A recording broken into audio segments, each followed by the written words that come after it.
The Peripheral. Season 1 is out on Amazon Prime in full. 8 episodes, about an hour each.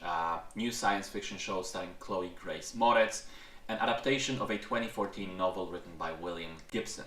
Although in this case using the term adaptation is a bit of a stretch because I've read the book in preparation for the show. I loved it, and I have to say I was very disappointed with how many changes there were in the show, to the point that outside of just the main concept and the character names, one barely even resembles the other. In any case, the story in the show centers around Chloe Grace Moretz's character Flynn Fisher. She's a young woman living in the early 2030s with her sick mom and veteran brother in a small American town. One day she agrees to do a job for her brother. He's supposed to go into this realistic VR simulation game and sort of do a mission there, but he asks her to replace him because she's the better gamer. And the mission, which takes place in 2070s London, ends in a bloody way, and then it quickly turns out that it wasn't a simulation at all. Flynn was controlling what's called a peripheral, which is an artificial human body in the real year 2070. There is a mysterious connection between the present and the future, allowing them to interact with one another. And now opposing factions in that future begin fighting for information that Flynn has obtained during this little job that she did. So I saw that the show was getting quite positive reactions from fans and critics on the internet, and I have to say, I have absolutely no idea why that is. If you look at it just as a television series, I'd say it's average at best.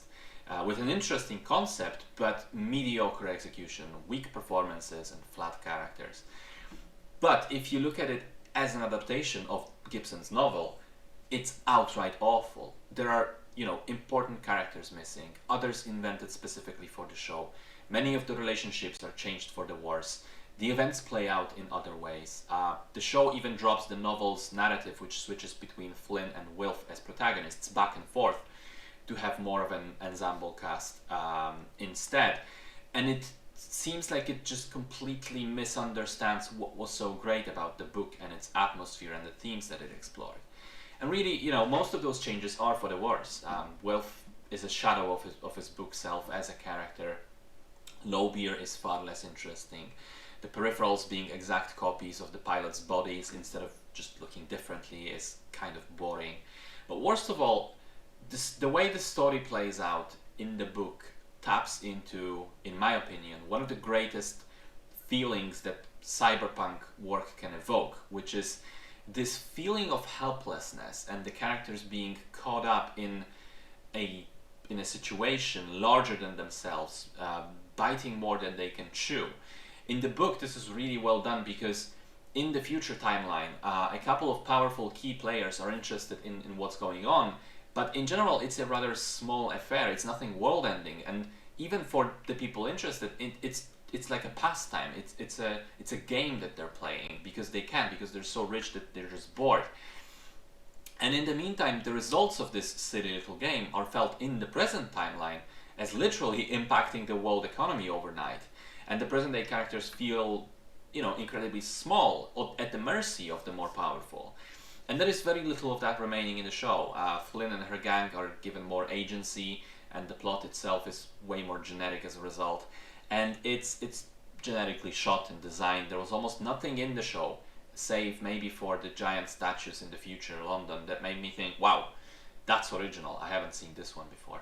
Now, okay, you can say I should just look at the show as its own thing in a vacuum instead of judging it by how well it resembles the novel, but that doesn't really improve the situation all that much. The plot, as I said, it becomes fairly generic, filled with cliche characters, written and performed in a very one-note way. Worst of all, it is completely unresolved in the end, because of course the show needs to go on for more seasons, so the ending isn't really even an ending. And maybe I haven't been paying enough attention by the end and missed some key details in the finale, but I thought the way it ends is complete nonsense, and basically the show contradicts its own established logic. Every single episode there are silly fight scenes which look like something from Arrow or Power Rangers, really boring, and of course not even present in the book, just invented for the show to make it more dynamic, I guess. There are plot points which are set up and end up going basically nowhere. The costumes and designs, even in the future London, are boring and just look, again, generic sci-fi stuff. Then there's the performances. I mean, Chloe Grace Moretz is actually good. So is Jack Raynor, who plays her brother, and I like the dynamic they had. That's one of the things that's moved fairly accurately from the book. The others are all varying degrees of awful. Special shout out to the actor who plays Wilf and gives the most wooden performance I've seen in years. He's an absolute charisma vacuum and just could be improved by being replaced with a mannequin. I could go on, but you probably guessed by now that I didn't enjoy myself particularly. I think that The Peripheral had a chance to be a really, really terrific show if it just adapted the book straight up.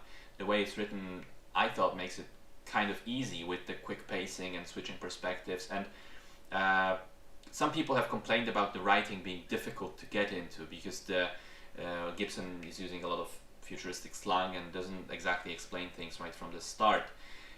I enjoyed that actually, but I think that problem, if it even is a problem, could be solved by moving it to a visual medium, because you would see all the things that they're talking about and see the things they're doing. So I think just going by the book would have been a much better choice. But instead, it goes the same way that The Witcher did, which is writers foolishly thinking that they can come up with something better and failing miserably. If you're really, really starved for sci-fi, you can give it a shot, I guess, but I certainly won't be tuning in for the second season. And my recommendation is just to read the novel instead, as it's much, much better.